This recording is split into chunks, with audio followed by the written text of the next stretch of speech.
ప్రజల కోసం పోరాటం చేస్తున్నందుకే కేసీఆర్ సార్ గావురాల బిడ్డ కవిత మేడం మీద కమల పువ్వు సర్కారు కక్షగట్టిందట. కావాలని అక్రమ కేసులు పెట్టి అరెస్టు చేసి జైల్లో పెట్టిందట.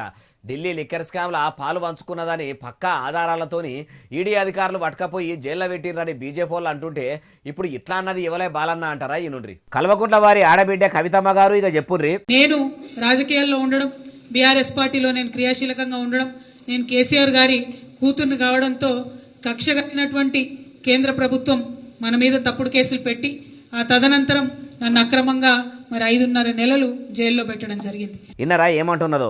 కారు పార్టీ ఏలువాడిలో వాళ్ళ నాయన కేసీఆర్ హయాంలో ప్రజల కోసం పనిచేస్తున్న కవిత మేడం మీద కక్ష కట్టి సెంటర్ సర్కారు అరెస్టు చేసిందని అనబట్టి, అమ్మా కవిత మేడము, మీరు లిక్కర్ స్కామ్లో రూపాయి కూడా పెట్టలేదా? ఢిల్లీలో ఉన్న అరవింద్ కేజ్రీవాల్ సార్తోని మీరు కూడా ఏ దందాల పాలు పంచుకోలేదా? మీకు లిక్కర్ స్కామ్కు లింకే లేదా? ఏం లేనిదే ఆధారాలు బయటపెట్టి అరెస్టులు చేసి 5 నెలల దాకా జైల్లో చిప్పకూడు పెట్టిర్రా ఎట్లా? ఇది ప్రజాస్వామ్య దేశం తల్లి. గట్టి కేసులు పెడితేనే వారం 10 రోజులలో బయటకు వచ్చేంత సవలతులు మన చట్టాలలో ఉన్నాయి. ఇక మీ ముచ్చట తీసుకుంటే తప్పు చేయని మిమ్మల్ని 5 నెలలు ఎందుకు లోపడనే ఉంచురు? మీరు తప్పే చేయకుంటే మీ అయ్య కేసీఆర్ సార్ ఎందుకు ఒక్కపారి కూడా ఢిల్లీకి రాలేదు? మీ గురించి అరుచుకోలేదు? ఎందుకు సప్పుడు చేయకుండా ఉన్నాడు? ఈ డౌట్లు ఉన్న వాళ్ళందరికీ మీరే క్లారిటీగా చెప్పాలి మేడం అంటుర్రు ఈ ముచ్చటిన్నోళ్ళు.